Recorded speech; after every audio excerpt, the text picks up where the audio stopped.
प्यारे दोस्तों, सुप्रभातम। कैसे हैं आप? मैं आपका दोस्त राकेश पंचाल आपके अपने YouTube channel the Rana ji पर आज की इस विशिष्ट क्लास में आप सभी का हार्दिक स्वागत एवं अभिनंदन करता हूँ। सबसे पहले परमपिता परमेश्वर, मेरे इष्ट सागोली वाले दादा भगवान हनुमान, कुल देवी माता मेरी माँ जो मेरे लिए भगवान है, प्रेरणा आदर्श स्वामी विवेकानंद तथा मेरे गुरु जी के श्री चरणों में सादर वंदन और प्रणाम करता हूँ। आज के इस टॉपिक का विषय है तेरी रजा नहीं मेरी रजा है।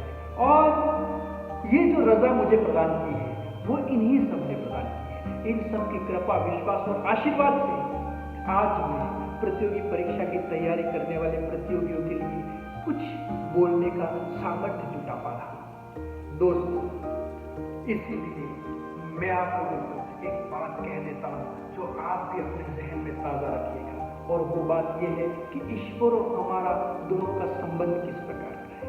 और उसके लिए मैं कुछ पंक्तियाँ आपके सामने पेश करना चाहता हूँ। ईश्वर के बिना मैं कुछ नहीं कर सकता, ईश्वर मेरे बिना कुछ नहीं करेगा। और जिस दिन मैं और ईश्वर दोनों मिल जाएंगे उस दिन सब कुछ संभव होगा, उस दिन सब कुछ संभव होगा। इसलिए दोस्तों, आपको आपके जीवन में जो भी चाहिए वो तब मिलेगा जिस दिन ईश्वर और आप दोनों के सपने एक हो जाएंगे, जिस दिन ईश्वर और आप दोनों एक हो जाएंगे। और एक प्रतियोगी परीक्षा की तैयारी करने वाला जो प्रतियोगी है वो निरंतर अपने जीवन में प्रतियोगी परीक्षा की तैयारी के दौरान कई सारे कड़वे, मीठे, अच्छे, बुरे अनुभवों को प्राप्त करता है।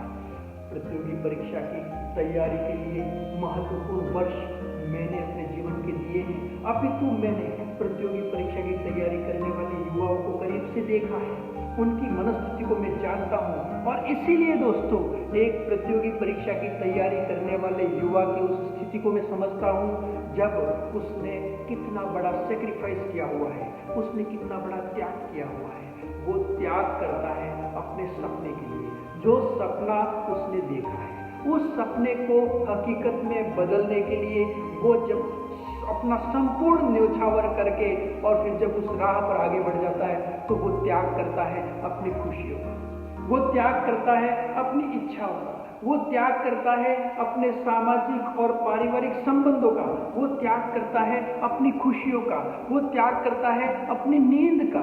और वो निरंतर मेहनत करता है, कड़ी मेहनत करता है। और कड़ी मेहनत करने के बाद में जो है वो निरंतर मेहनत के बाद में उसे उस प्रतियोगी परीक्षा में अथवा अपने जीवन में जो भी लक्ष्य लिया है उस लक्ष्य में या तो सफलता प्राप्त होगी या फिर असफलता प्राप्त होगी। मैं जानता हूँ अच्छे से, और आप लोग भी अच्छे से जानते हैं किस प्रकार से प्रतियोगी अपनी मानसिक स्थिति को पॉजिटिव बनाते हुए निरंतर मेहनत करता रहता है, रातों को जागता है, 24 घंटे उसकी जो मित्र उसकी किताबें होती हैं, वो किस तरह से तैयारी करता है। और इस दौरान ये समाज जो है वो उसके ऊपर डायरेक्ट इनडायरेक्ट कितना प्रेशर डालता है, पारिवारिक प्रेशर कितना होता है। और सभी लोगों की एक ही अपेक्षा होती है, सिर्फ सफलता प्राप्त करना।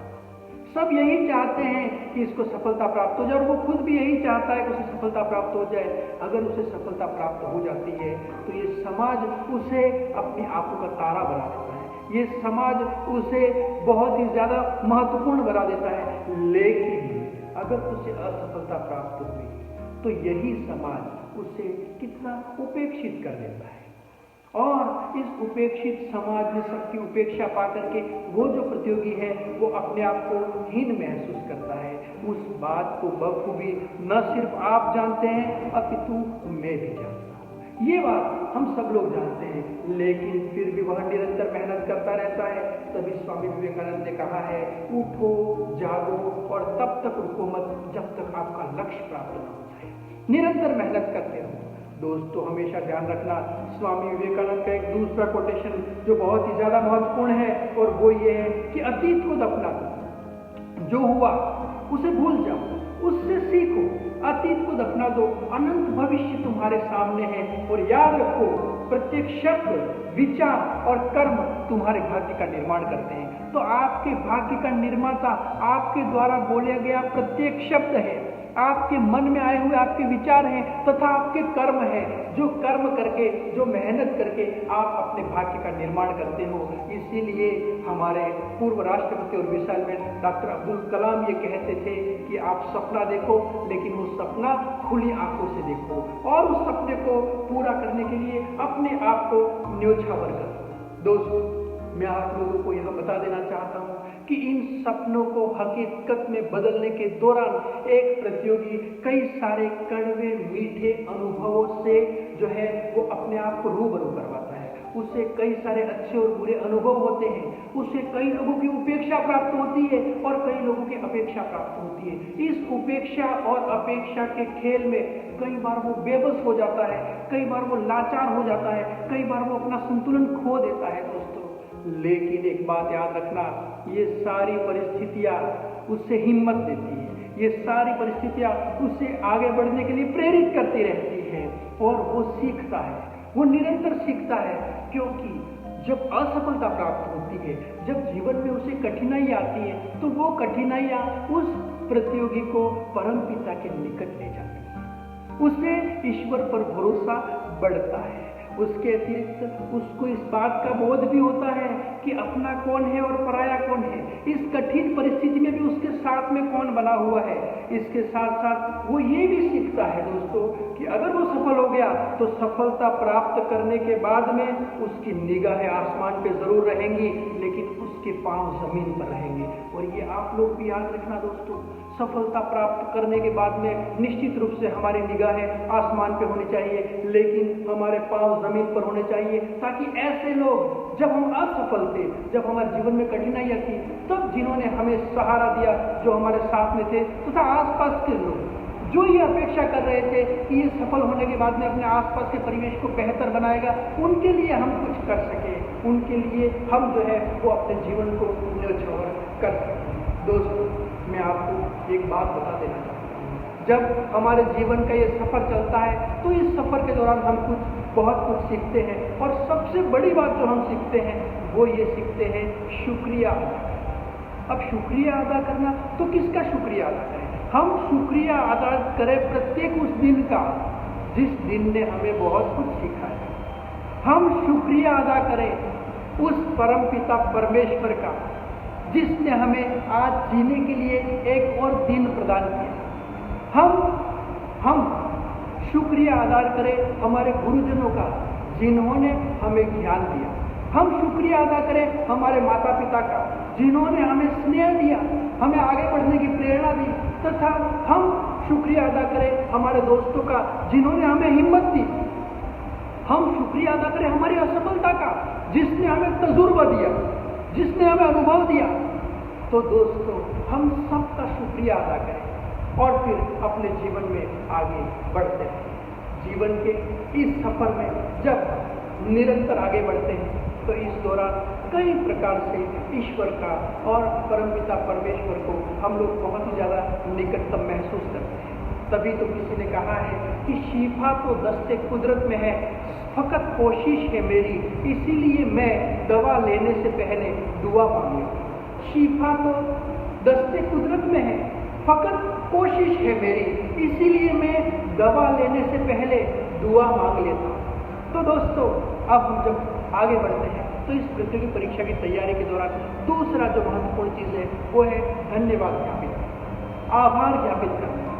प्रत्येक उस व्यक्ति का, प्रत्येक उस वस्तु का और प्रत्येक उस स्थान का जिसने हमें बहुत कुछ सिखाया है, जिसने हमारे जीवन में अच्छे और बुरे अनुभवों के दौरान जो हमारा साक्षी रहा है, उस प्रत्येक वस्तु, व्यक्ति और स्थान का हम लोग धन्यवाद आभार करें, उसका हम लोग आभार करें जिसने हमको मार्गदर्शन दिया।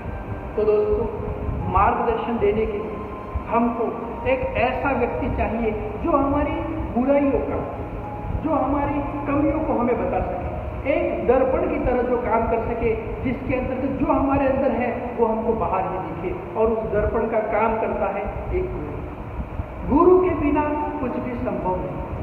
गुरु है तभी दोस्तों हम इस बात की कल्पना कर सकते हैं कि हम जीवन में कहाँ तक पहुँच सकते हैं। इसलिए जीवन में एक सच्चे और अच्छे गुरु का होना बहुत ही ज़्यादा जरूरी है। तो दोस्तों, जब हम लोग ये देखते हैं सचिन तेंदुलकर की जब हम बात करते हैं तो सचिन तेंदुलकर सचिन कैसे बने? तभी बने जब रमाकांत आचरेकर उनके गुरु।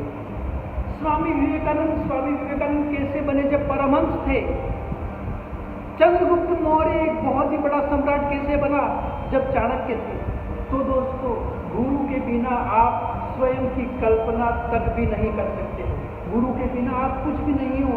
जिस प्रकार से एक मिट्टी के बिना घड़े का कोई आकार नहीं है, घड़े का कोई अस्तित्व नहीं है, उसी प्रकार गुरु के बिना जो है वो आपका कोई अस्तित्व नहीं है। तभी तो किसी ने कहा है कि गुरु जो है उसकी जो कृपा है, गुरु का जो विश्वास है, वही हमारे लिए सब कुछ है। और इसीलिए कई बार आप लोगों ने देखा होगा कि गुरुर ब्रह्मा गुरुर विष्णु गुरुर्देवो महेश्वराय, गुरुर साक्षात परब्रह्मा तस्मै श्री गुरुवे।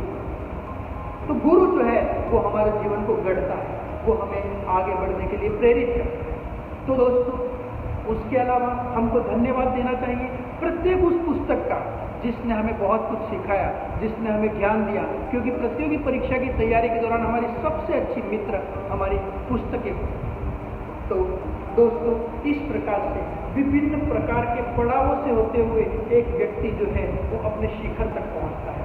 और जब वो व्यक्ति अपने शिखर तक पहुंचता है तो उसके बाद उसको ये आभास होता है कि शिखर तक पहुंचने का कोई एक शॉर्टकट रास्ता नहीं होता है। उसके लिए उसको जो है वो एक ऐसा रास्ता तय करना पड़ता है जो आसान नहीं होता है। उस रास्ते तक जाने के लिए उसने कितने त्याग किए हैं, कितने बलिदान किए हैं, अपने परिवार, समाज और अपने अपनों से वो कितना दूर रहा है। उसने अपनी रातों की नींद को जो है वो किस प्रकार से खोया है और उसके बाद में उसको सफलता प्राप्त हुई है। तो दोस्तों, आप सफल तभी हो सकते हैं जब आप तराशे जाने के लिए तैयार हैं। क्यों? एक मूर्ति तभी मूर्ति बनती है जब वो पत्थर अपने ऊपर छेनी और हथौड़ों की मार को सहन करने की क्षमता रखता है। आप अगर तराशे जाने के लिए तैयार हैं तभी आप वो मूर्ति बन सकते हैं दोस्तों। और आखिर आप सब लोगों को पता है कि जब कोई भी व्यक्ति मेहनत करके सफलता के उस पायदान पर पहुंचता है तो वहां पहुंचने के दौरान उसको जितने भी लोगों का प्रत्यक्ष अप्रत्यक्ष रूप से सहयोग प्राप्त होता है, उन्हीं सभी की बदौलत वो सफलता प्राप्त करता है। इसीलिए तो अपन लोग कहते हैं कि सफलता के प्राप्ति तक, प्रतियोगी परीक्षा की तैयारी से सफलता प्राप्ति तक जो है वो न सिर्फ उसके ईमानदारी पूर्वक किए गए प्रयास उसके लिए महत्वपूर्ण होते हैं, अपितु उसकी अच्छी सोच और उसके अच्छे कर्म भी उसके लिए महत्वपूर्ण होते हैं। और इसीलिए अपन लोग ये जानते हैं कि जब आपकी सोच अच्छी होगी, आपके कर्म अच्छे होंगे, आप ईमानदारी पूर्वक प्रयास करेंगे तथा निस्वार्थ भाव से दूसरों को मदद करेंगे, तो ये सारी चीजें मिल करके और एक दिन आपका बहुत ही बेहतर कर्म सिद्ध होंगे और वही आपको सफलता प्रदान करेंगे। आप जीवन में निरंतर इन सभी चीजों को शामिल करें और शामिल करके अनवरत चलते जाए, अनवरत आगे बढ़ते जाए। तभी तो किसी ने कहा है सघन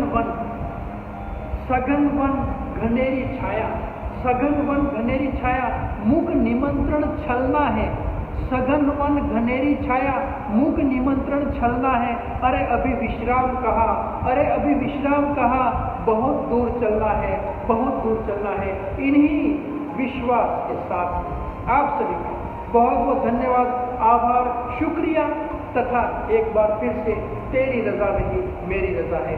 धन्यवाद परम पिता।